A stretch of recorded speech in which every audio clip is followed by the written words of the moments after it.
The place, Cape Canaveral, Florida. The date, February 20, 1962. The occasion, John Glenn orbits the Earth. Assisted by the pad crew led by Gunter Wendt, Glenn squeezed into his Mercury capsule named Friendship 7. The hatch was put in place at T-minus 90 minutes, and after nearly 4 hours on the launch pad, Glenn finally lifted off at 9:47:39 a.m. Eastern Standard Time. 4 seconds later, the rocket rose from the launch pad on a pillar of fire. 2 minutes and 9 seconds later, the rocket's 2 booster engines cut off as planned and were jettisoned. At 5 minutes 1 second into the flight, the sustainer engine cut off, and Friendship 7 separated 2 seconds later. John Glenn was in orbit. Roger, 0J, and I feel fine. Capsule is turning around. Oh, that view is tremendous. You can see the booster during turnaround just a couple of hundred yards behind me. It was beautiful. During his first orbit, he ate his only food during the mission, a tube of applesauce, and took a xylitol pill as part of an experiment investigating digestion during spaceflight.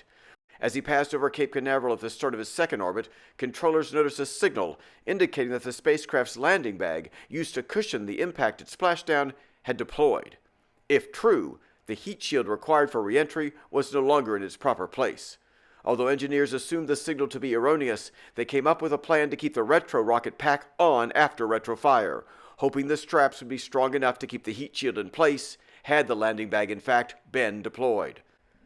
Although not told explicitly about the problem, Glenn was advised by all ground stations to make sure the landing bag deploy switch was in the off position.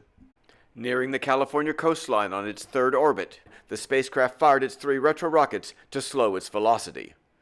The temporary radio blackout caused by the buildup of ionized gases around the spacecraft as it re-entered the atmosphere occurred as planned, lasting 4 minutes and 20 seconds. Friendship 7, this is Cape, over. Roger, reading you loud and clear. How you doing? My condition is good, but that was a real fireball, boy.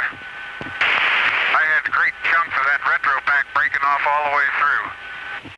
The drogue parachute deployed early at 28,000 feet to slow and stabilize the spacecraft, followed by the main 63-foot red and white parachute at 10,800 feet. These shooters on green. Shoot us out in race condition at 10,800 feet and beautiful shoot.